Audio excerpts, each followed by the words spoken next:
Wait லாஸ்க்கு அதிக நார்ச்சத்து நிறைந்த பச்சைப்பயிறு வச்சு வந்து பார்த்தீங்கன்னா, ஒரு குருமா ரொம்ப சிம்பிளா பண்ணிடலாம். டேஸ்ட்டும் அல்டிமேட்டா இருக்கும். வாங்க எப்படி பண்ணலாம்னு சொல்லிட்டு பார்க்கலாம். பச்சைப்பயிறு வந்து எடுத்துட்டு, ஒரு குக்கர்ல சேர்த்துட்டு நல்லா வந்து வறுத்து எடுத்துக்கோங்க. வாசனை வரும். நல்லா கலர் சேஞ்ச் ஆகி வரும். அதுக்கப்புறம் தேவையான அளவு தண்ணி, உப்பெல்லாம் சேர்த்து ஒரு 5, 6 விசில் விட்டு எடுத்துக்கலாம். நீங்க நைட் ஊற வச்சிருந்தீங்கன்னா, ஒரு 2 விசில் விட்டாலே கரெக்ட்டா இருக்கும். அதுக்கப்புறம் ஒரு மிக்ஸி ஜார்ல அதில வந்து மிக்ஸர் ஜார்ல வெங்காயம், பூண்டு, அப்புறம் தேங்காய், அதுக்கப்புறம் சீரகம், அதுக்கப்புறம் காரத்துக்கு ஏற்ப பச்சை மிளகாய். இதுதான் காரத்துக்கே சரிங்களா?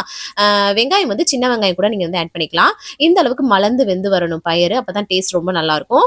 இதுல வந்து பார்த்தீங்கன்னா, தேவையான அளவு தண்ணி வந்து விட்டுட்டு, நம்ம அரைச்சு வச்ச தேங்காய் பேஸ்ட், அப்புறம் வந்து மஞ்சத்தூள்லாம் சேர்த்து நல்லா மிக்ஸ் பண்ணி வந்து விட்டுக்கோங்க. அவ்வளோதான். இதுக்கப்புறம் வந்து பார்த்தீங்கன்னா, ஒரு தாளிப்பு மட்டும் குடுத்தா கரெக்ட்டா இருக்குங்க. கடுகு, அப்புறம் காஞ்ச மிளகா, அதுக்கப்புறம் பெருங்காயத்தூள், கருவேப்பிலை எல்லாமே சேர்த்து தாளிச்சு கொட்டிட்டு, கடைசியா கொத்தமல்லி தழை தூவி சர்வ் பண்ணோம்னா அல்டிமேட்டா இருக்கும். கண்டிப்பா ட்ரை பண்ணி பாருங்க. தேங்க்ஸ் ஃபார் வாட்சிங். பாய்.